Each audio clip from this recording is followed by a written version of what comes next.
आज 11 अप्रैल 2023 और अभी रात के 8 बज रहे हैं। तो क्विकली हम ट्रेड रिपोर्ट देख लेते हैं अपना, आज हमने कैसा काम किया मार्केट में और हमारी कल के लिए क्या प्लानिंग रहने वाली है मार्केट में, इसे हम जल्दी से देख लेते हैं। सो प्रीवियस डे अगर आप देखेंगे, जो मैंने कल के मार्केट एनालिसिस में बोला था कि यहाँ से मार्केट में बहुत ही अच्छा मोमेंटम देखने को मिला, मार्केट यहाँ ओपन हुआ फिर वापस एक नीचे डाउन साइड गिर गया। तो मुझे लग रहा था कि ये एक हेड एंड शोल्डर पैटर्न है और बहुत ही ऑब्वियस सेलिंग आ रही है यहाँ से। तो मार्केट को मैं डाउन साइड में नहीं देख रहा था, मुझे मार्केट को हमेशा अप साइड में ही देख रहा था कि मार्केट ऊपर जाना चाहिए। और आज क्या हुआ मार्केट में, आज देखिए ऑलरेडी मार्केट ने ओपनिंग ही दिया 400 पॉइंट्स का गैप अप, बैंक निफ्टी में बहुत बड़ा गैप अप दिया था। अब जब ऐसा जनरली मार्केट में इतना बड़ा गैप अप आ जाता है और मार्केट ऑलरेडी एक हाई पे ट्रेड कर रहा है, तो यहाँ पे हम लोग का जो मैक्सिमम एक्सपेक्टेशन होता है वो मार्केट का साइडवेज ही होने का होता है। बट चूंकि मार्केट ऑलरेडी एक हाई पे ट्रेड कर रहा था और इस रेजिस्टेंस के पास से सेलिंग आया था मार्केट में, एक शॉर्ट सेलिंग, तो मेरा यहाँ पे व्यू जो था आज का मार्केट में वो साइडवेज टू बुलिश साइड का था व्यू, कि मार्केट तो अपसाइड ही मूव करेगा बट थोड़ा साइडवेज होके अपसाइड मूव करेगा, और वही मार्केट ने आज किया। तो देखते हैं हम अपने इस प्लान को कितने अच्छे से एग्जीक्यूट कर पाए और किस तरह से मार्केट में काम किया हमने।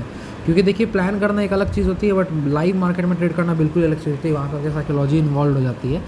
तो देखते हैं हमने कैसे प्लान किया ट्रेड को। सबसे पहला जो ट्रेड हमने आज किया वो यहाँ पे कहीं एंट्री बनाई हमने इस कैंडल पे।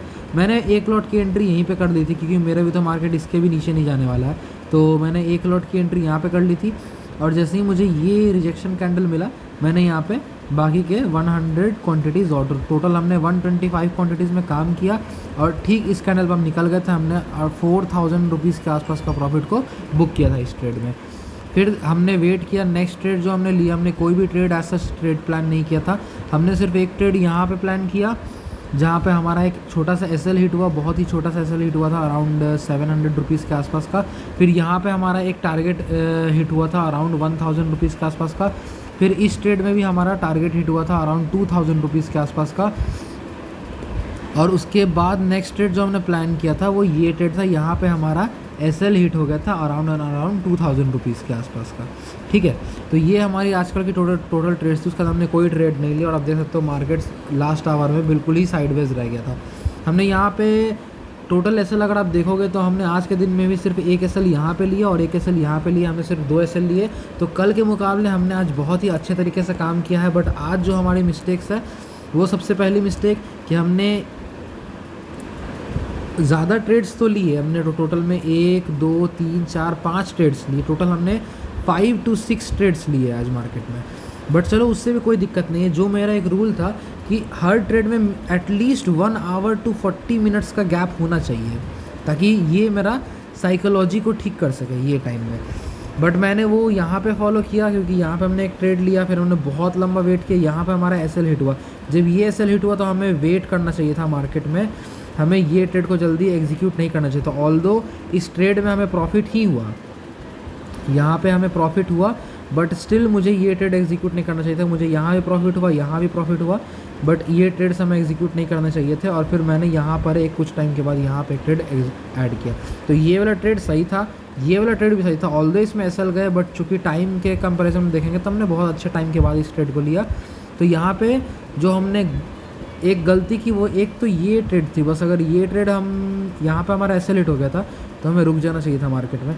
ये ट्रेड और ये ट्रेड दो हमें नहीं लेने चाहिए थे। बट आज कुछ अलग ही हो गया था क्योंकि आज अगर आप टोटल प्रॉफिट देखते तो हमारा अराउंड 7000 रुपीज़ का प्रॉफिट बनता, सॉरी 7000 रुपीज़ का प्रॉफिट बनता मार्केट में। बट एक ज़ीरोधा में जो ऑर्डर का ग्लिच हो गया, एक एसएल में एक ऑर्डर का ग्लिच हो गया, जिस कारण हमें उसमें अराउंड जो हमारा 5000 रुपीज़ का पीएनएल था वो हमारा घट के 2500 रुपीज़ पाया गया था। वो ग्लिच क्या हुआ था कि मैंने नॉर्मल ऑर्डर में ट्रेड लिया था और एसएल भी लगा दिया था उसमें, फिर मैंने नॉर्मल को एमआईएस में कन्वर्ट कर दिया, बट मैं एसएल को नॉर्मल से एमआईएस कन्वर्ट नहीं किया था, मैंने उसे नॉर्मल में ही छोड़ दिया था। तो ये नॉर्मल में क्या हुआ कि एसएल हिट हुआ तो मार्केट में बाइंग का ट्रेड इनिशिएट हो गया, उसमें मुझे 3500 के आसपास का बड़ा लॉस हो गया था। तो ये हमारा आज का डे था, बट कोई बात नहीं, हमने आज का टोटल प्रॉफिट बुक किया 3500 के आसपास का, हमने पीएनएल को क्लोज किया प्रॉफिट में। तो आज हम प्रॉफिट तो बना पाए, जनरेट कर पाए मार्केट में से। ब्रोकरेज आज थोड़ा हम लोग का है ₹800 के आसपास का ब्रोकरेज आज हम लोग का आएगा, तो कोई दिक्कत नहीं है। देखते कल भी हम काम करेंगे, कल हमारा व्यू देख लेंगे अभी क्या रहेगा। बट हमारा जो मेन डिसिप्लिन है कि हमने 3 ट्रेड मैक्सिमम रखनी है, मैक्सिमम 2 SL होगा, और अगर दिन का पहला ट्रेड में ही SL हिट हो जाता है तो फिर ट्रेडिंग बंद, कोई ट्रेड नहीं होगा। अगर दिन का पहला ट्रेड में SL हिट हो जाता है 2 SL, अगर 2 SL back to back hit हो रहे हैं दिन के पहले आवर में, हम लोग कोई ट्रेड नहीं करने वाले, नो ट्रेड। और अगर हमारे पास SL लिमिट बचते हैं तो हम ट्रेड करेंगे, ठीक है। तो चलिए देखते हैं कल का, क्विकली एनालिसिस कर लेते हैं कल का हमारा क्या भी होने वाला है मार्केट में। तो बैंक निफ्टी जो है दोस्तों वो ऑलरेडी एक बहुत ही अच्छा बुलिश मोमेंटम हमें बैंक निफ्टी में देखने को मिल रहा है। अब अगर ट्रेंड की बात कर ले बैंक निफ्टी में, तो ये बुलिश ट्रेंड रिवर्सल फिर ब्रेकआउट, ठीक है। तो अब इस ब्रेकआउट पे क्या होगा, यहाँ पे बायर्स आएंगे, यहाँ पे मार्केट में बाइंग का पोजीशंस बनेंगी, बिल्कुल बनेंगी। क्यों? क्योंकि मार्केट ने ऑलरेडी अपने हाई को ब्रेकआउट कर दिया है, ठीक है। तो यहाँ पे मार्केट में बायर्स की पोजीशंस तो बन रही है यहाँ पे, ठीक है। यहाँ पे हमारे पास 41,500 का एक बहुत ही वेरी इंपॉर्टेंट लेवल है। क्यों इंपॉर्टेंट लेवल है? क्योंकि ये हमारा 1 आवर टाइम फ्रेम का OD है, और दूसरा ये एक साइकोलॉजिकल नंबर भी है, ठीक है। तो हमें 41,500 पे खास ध्यान रखना, यहाँ मार्केट कैसे बिहेव करता है। अब अगर सेलिंग की बात करें मार्केट, देखिए तो यहाँ से कहीं ना कहीं एक bullish flag and pole pattern breakout हमें देखने को मिला। तो उसमें क्या होता है कि मार्केट ने जितना यहाँ मूव किया है उतना ही मूव यहाँ भी दिखाता है मार्केट। तो मार्केट ने यहाँ ब्रेकआउट किया, एटलीस्ट इस पॉइंट का मूव किया, तो मार्केट इस पॉइंट का मूव करेगा। मतलब बेसिकली मार्केट एग्जॉस्ट हो चुका है, तो हम लोग ज़्यादा अपसाइड जाते हुए देख नहीं सकते मार्केट को। 41,500 एक राउंड नंबर का लेवल है जिस पे हमें ध्यान देना है। मैं मेरी पर्सनल व्यू की बात करें तो मैं मार्केट में सेलिंग की ही ट्रेड को फाइंड करने की कोशिश कर रहा हूँ एज ऑफ नाउ। मेरा कोई बाइंग का अपॉर्चुनिटी नहीं है, क्योंकि मार्केट जो है वो बहुत ही बड़े रेजिस्टेंस के पास है। हमें लॉन्गर टाइम फ्रेम में देखें तो वहाँ ही मार्केट रेजिस्टेंस के पास है। OD एरिया में आ चुका है मार्केट ऑलरेडी। तो OD एरिया में हम लोग हमेशा सेलिंग का ही ट्रेड अपॉर्चुनिटी को फाइंड आउट करने की कोशिश करते हैं, हम लोग बाइंग का अपॉर्चुनिटी को फाइंड आउट करने की कोशिश नहीं करते। कल अगर मार्केट हमें थोड़ा सा गैप अप देखने को मिलता है कहीं इस पोजीशंस पे, तो भी हम सेलिंग का ही ट्रेड को फाइंड आउट करेंगे। और अगर मार्केट इस लेवल के नीचे निकल जाता है तो फिर हम लोग एग्रेसिवली शॉर्ट कर सकते हैं मार्केट को। 1 मिनट पे एक और देख लेते हैं मार्केट में क्या चल रहा है।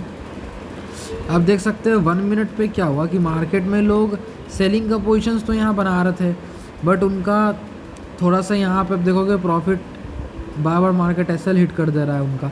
उसके बाद मार्केट डाउनसाइड गया और फिर से मार्केट अपसाइड चला गया। अब जब मार्केट ने इन लेवल्स का ब्रेकआउट दिया यहाँ पे, तो बायर्स आने की कोशिश कर रहे थे, यहाँ पे मार्केट ने बायर्स को बिठाया। तो आप देख सकते हो यहाँ पे जो सीन चला मार्केट में, मार्केट ने सिर्फ और सिर्फ बायर्स को बिठाया। जैसे ही ये मोमेंटम आया यहाँ पे थोड़े सेलर्स को ट्रैप किया, फिर से ऊपर चले गए, बायर्स को फिर से बिठाया, फिर से बायर्स को बिठाया। तो यहाँ पे हमारे अनुसार, व्यू के अनुसार यहाँ पे बायर्स ही बैठे हुए हैं। अब कल अगर मार्केट जो ओपनिंग हमें देता है वो 41,450, 41,475, 41,425 यहाँ कहीं भी देता है, तो हम लोग इस बायर्स का SL को प्लान कर सकते हैं। मार्केट इसके नीचे जा सकता है इन बायर्स का SL को खाने के लिए। यहाँ पे आप देखोगे यहाँ पे भी बाइंग हुई है, मार्केट वापस से रिटेस्ट लेके डायरेक्ट ऊपर चला गया और साइडवेज हो गया है। इस जोन में मार्केट फंसा हुआ है। अब इस जोन का हमें ब्रेकआउट देखना है कैसे मिलता है हमें। अगर हमें एक अपसाइड ब्रेकआउट मिलता है तो हम एक कन्फर्मेशन ट्रेड ले सकते हैं पुट साइड का। डायरेक्टली पुट साइड में हम नहीं जाएंगे, हमें कन्फर्मेशन चाहिए होगा प्रॉपर, तभी हम पुट साइड का एंट्री बना पाएंगे। और हमें एक और चीज़ ध्यान रखना है, चूँकि हम मार्केट में टॉप को कैच करने का कोशिश करेंगे अभी आने वाले दिनों में, जब तक मार्केट इस रेंज में है। तो वेडनेसडे थर्सडे जब भी हम ट्रेड करेंगे तो जो हमारा फर्स्ट ट्रेड होगा वो हमेशा ही 50% लॉस लिमिट के साथ होगा। लॉस का जो 50% लिमिट है वो ही इंड्यूस करेंगे हम लोग फर्स्ट ट्रेड में। उसके बाद अगर कोई अपॉर्चुनिटी मिलती है तो हम आगे ट्रेड करेंगे। क्यों? क्योंकि टॉप पकड़ना देखिए दोस्तों हमेशा ट्रिकी होता है, यहाँ बहुत ज़्यादा ट्रैपिंग होता है, जिसमें हमारी ट्रैप होने के भी चांसेस रहते हैं। इसीलिए मैंने अपने क्वान्टिटी को यहाँ पे कम कर दिया है, ठीक है। तो ये हमारा व्यू रहेगा, मैंने व्यू बता दिया। व्यू हमारा बेसिकली सेलिंग का ही है। कोई भी हम बाइंग साइड का अपॉर्चुनिटी अभी करंटली फाइंड आउट नहीं कर रहे हैं। अगर कल मार्केट फ्लैट खुलता है, थोड़ा साइडवेज रहता, अपसाइड ब्रेकआउट देता, तो हम लोग डाउन साइड को प्लान कर सकते हैं। अगर मार्केट में कल हमें गैप डाउन मोमेंटम देखने को मिलता है, अगर बहुत बड़ा गैप डाउन मोमेंटम देखने को मिल रहा है, तो हम लोग डायरेक्टली सेलिंग का पोजीशन में एंट्री करने वाला है। अगर एक छोटा मोटा गैप डाउन देखने को मिलता है तो हमें फर्स्ट कैंडल पे ध्यान देना होगा। अगर फर्स्ट कैंडल एक रेड कैंडल बन रहा है तो हम लोग उस रेड कैंडल को हाई को स्टॉप लॉस लगा के ट्रेड कर सकते हैं नीचे पुट साइड में।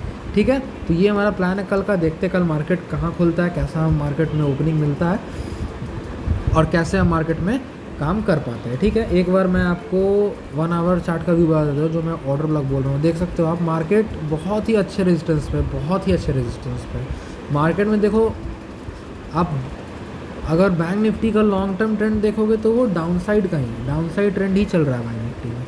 अब मार्केट इस सपोर्ट पे आ गया है। ठीक है, तो यहाँ पे जो मुझे चाहिए था सेटअप वो भी मुझे मिल गया। क्या सेटअप हो गया कि अब देखो यहाँ पे मार्केट आया, डायरेक्टली इस लेवल के नीचे निकल गए, एक फॉल आ गया, तो यहाँ पे सब सेलिंग में आ गए।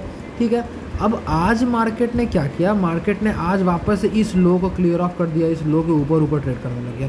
तो ये हमारे लिए क्या है, ये हमारे लिए बेस्ट सिनेरियो है। ठीक है, बेस्ट पॉसिबल सिनेरियो है। यहाँ पे हम लोग ट्रेड करने वाले हैं। चूँकि मैं BTST पोजीशन नहीं लेके जाता हूँ, इसीलिए हमने यहाँ पे ट्रेड नहीं लिया, नहीं तो हमें यहीं पे पुट साइड की एंट्री लेनी चाहिए थी और हमारा स्टॉप लॉस इन लेवल्स का होता। ठीक है, बट कोई दिक्कत नहीं है, हमारा व्यू सेलिंग का ही रहने वाला है। तब तक के लिए सेलिंग का रहेगा जब तक मार्केट इसके ऊपर नहीं निकल जाता, 41,605 के ऊपर नहीं ट्रेड करता, तब तक हम लोग सेलिंग ही करने वाले हैं मार्केट में। अगर 41,500 को स्वीप करता है मार्केट और फिर सेलिंग आता तो हम एग्रेसिवली शॉर्ट कर जाएंगे मार्केट को। ठीक है, चलिए ये हमारा व्यू है, देखते हैं कल हम किस तरह मार्केट में काम कर सकते हैं और हमें अपने कल भी अपने प्लान्स और डिसिप्लिन के अकॉर्डिंग ही एक्ट करना है। ठीक है, चलिए मिलते हैं कल के मार्केट में।